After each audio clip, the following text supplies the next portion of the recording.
Have you noticed how methylene blue suddenly became the it supplement in the biohacking world? People tout it as this amazing molecule for energy, focus, and longevity, but here's the truth, guys. While methylene blue does have some interesting benefits, it's not the perfect solution people make it out to be. In fact, there are some important downsides you should know about. And luckily, there are some alternatives that work with your body naturally without the same risk. So in this video, we'll go over why methylene blue got so popular in the first place, the mechanisms behind how it works, the downsides people don't talk about, and most importantly, some alternatives. All I ask is to give this video a like down below and subscribe if you enjoy this kind of content. Now let's get straight into it. Methylene blue has been around for over a century. Originally, it was used as a textile dye and later as one of the first synthetic medicines. Doctors use it to treat malaria, UTIs, and even cyanide poisoning. But recently, it exploded in popularity because of claims it boosts energy production in the brain, sharpens your focus, and might even extend your lifespan. And you've probably seen influencers putting blue drops in their water or even lozenges turning their tongue bright blue. Here's a couple of popular videos that went viral. It should be turning your urine blue. And if it's not, that could be a warning sign that you should probably go get checked out. Here's why. It will turn your urine green or blue.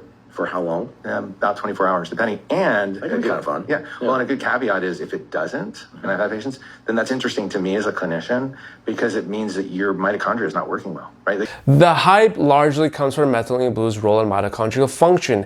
And if you've been following biohacking trends, you know mitochondria are the powerhouses of the cells.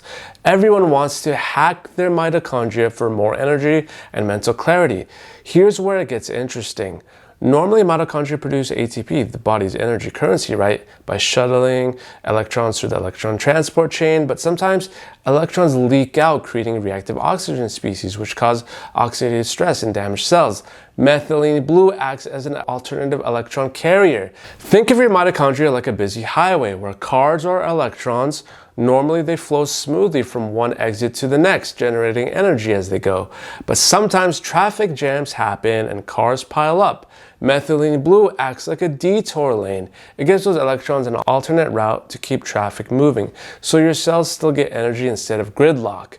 This means 1, more ATP gets made, 2, less electron leakage occurs, and 3, oxidative stress is reduced. Guys, this explains why some people notice sharper thinking, better mood, or more physical energy after taking it.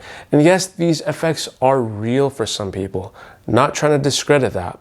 If you've tried it and experienced some cool benefits, would love to hear your thoughts in the comments below.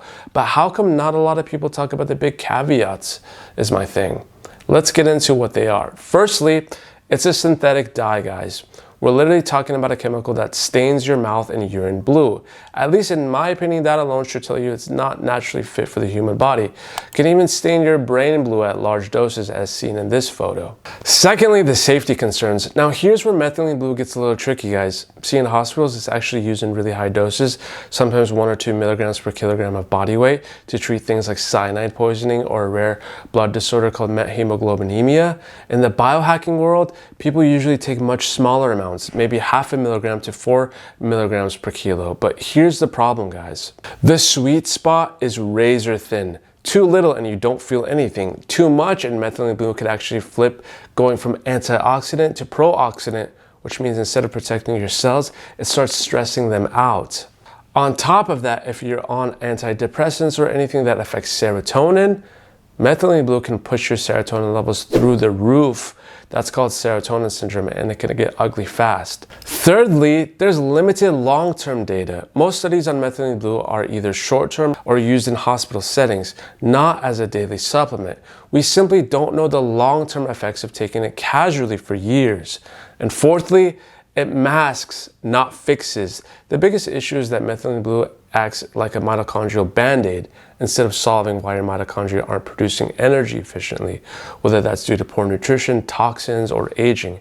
It just overrides the system temporarily, if that makes sense. So one can argue methylene blue can hack energy. It's not necessarily helping your body heal. Now let's talk about the good stuff. Safer, more natural ways to enhance mitochondrial function and energy production without turning your tongue blue, urine, or brain blue as well.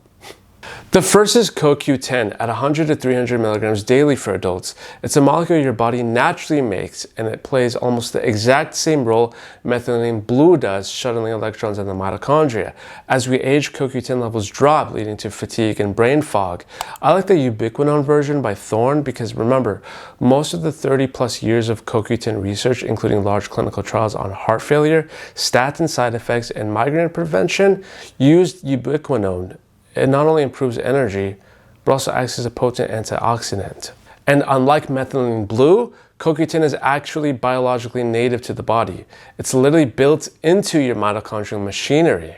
The second alternative is going to be creatine monohydrate at 3 to 5 grams daily for maintenance. The travel packs by Thorne make it easy to take on the go. Each pack contains 5 grams, which is super convenient. Most people think of creatine as just a gym supplement for bigger muscles, but it's actually a powerhouse for your mitochondria. Think of your mitochondria like tiny power plants that produce ATP, the energy your cells run on. Creatine acts like a backup battery system.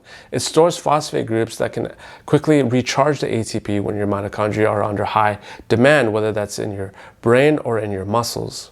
This means faster energy for thinking or moving and recovering from stress or exercise.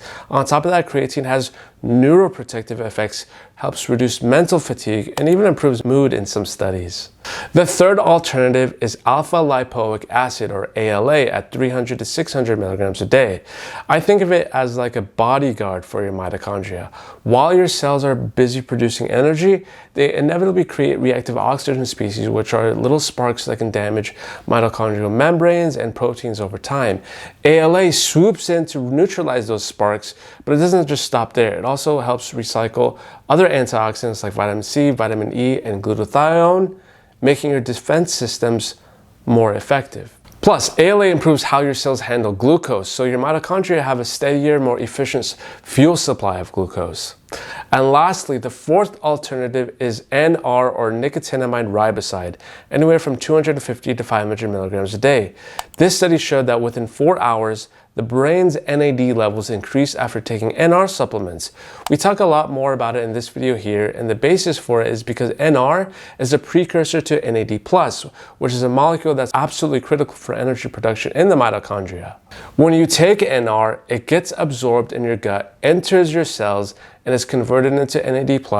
Higher NAD+ levels helps your mitochondria run more efficiently, but it doesn't just stop there. NAD+ also activates sirtuins, proteins that regulate longevity, repair DNA, and reduce cellular stress. We also talk about NMN in this video here if you're curious about how it compares. Also, there are many lifestyle mitochondrial boosters. These include red light therapy, which uses specific wavelengths of light to penetrate cells and stimulates cytochrome C oxidase, which studies show it directly enhances mitochondrial ATP production. There's also cold exposure, which activates brown fat that is rich in mitochondria and increases energy expenditure. And of course, guys, exercise, because resistance training and cardio both trigger mitochondrial biogenesis and makes existing mitochondria more efficient. And on that note, you can't forget a nutrient-rich food regimen. These approaches don't just cover up mitochondrial dysfunction. What they do is train your body to generate energy the way it's supposed to, which I think is awesome. And there you have it, guys. Those are the methylene blue alternatives. And as you all know, I've been partnered with Thorne for a while now. You get 10% off all of their supplements when you purchase from my store link down below. And occasionally I like to send my clients additional discounts too, saving you all a bunch of money. And that's because I generally trust their commitment to high quality supplements. You don't have to go with Thorne's products, but if you do, it does support the channel, and I appreciate you all for being here and watching my videos. Feel free to leave me your thoughts down below and what your experience has been like with Methylene Blue. We'd love to know, and until then, guys, I'll see you on the next one.